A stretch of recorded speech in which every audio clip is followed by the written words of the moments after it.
Surgery లేకుండా sciatica, spondylitis, frozen shoulder కి కేవలం 45 నిమిషాలలో నొప్పి లేని అత్యాధునిక చికిత్స ప్రాణ పెయిన్ క్లినిక్. బ్లాక్ బస్టర్ సంక్రాంతికి వస్తున్నాంకి కథ ఎవరిచ్చారు?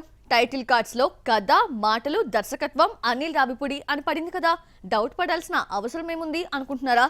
అయితే ఈ కథకు ఓ స్టార్ హీరో ఇన్స్పిరేషన్. అతను ఎవరో చూద్దామా? సంక్రాంతికి వస్తున్నాం బాక్స్ ఆఫీస్ వద్ద అడ్డు అదుపు లేకుండా కలెక్షన్స్ తో చెలరేగిపోతుంది. డైరెక్ట్ చేసిన అనిల్ రావిపూడి, మ్యూజికల్ హిట్ చేసిన భీమ్స్, రిపీట్ ఆడియన్స్ రాబడుతున్న ఐశ్వర్య రాజేష్, మాస్టర్ రేవంత్ పెర్ఫార్మెన్స్ గురించి చెప్పుకుంటున్నాం. కానీ అసలు ఇలాంటి కథ ఒకటి రెడీ చేసుకోమని చెప్పింది మాత్రం మహేష్ బాబేనట. సూపర్ స్టార్ ఇచ్చిన ఐడియాతోనే సంక్రాంతికి వస్తున్నాం కథకి బీజం పడిందని అనిల్ ఓ ఇంటర్వ్యూలో చెప్పాడు. సంక్రాంతికి వస్తున్నాం సీక్వెల్ ఉంటుందని ఆల్రెడీ డైరెక్టర్ ప్రకటించాడు. ఫస్ట్ పార్ట్ ముగిసిన రాజమండ్రిలో కథ మొదలవుతుంది. వెంకటేష్ ఫ్యామిలీలోకి వచ్చిన ఎక్స్ లవర్ మీనాక్షి హీరో ఇంటి ముందే అద్దెకు తీసుకుంటుంది.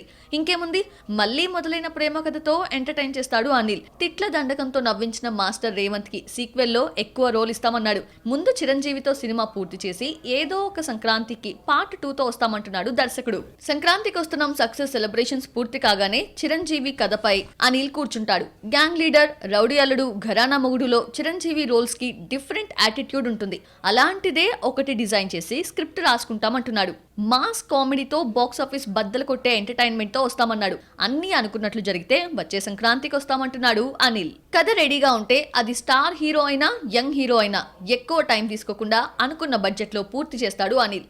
ఈ ఏడాది సెకండ్ హాఫ్ లో చిరంజీవితో మూవీ స్టార్ట్ చేసిన 2026 సంక్రాంతికి థియేటర్స్ లోకి తీసుకొచ్చేస్తాడు. ఇదే సీజన్ లో వచ్చిన F2, సరిలేరు నీకెవరు సంక్రాంతికి వస్తున్నాం హిట్ కావడంతో సంక్రాంతిని వదిలిపెట్టే ప్రసక్తే లేదంటున్నాడు అనిల్.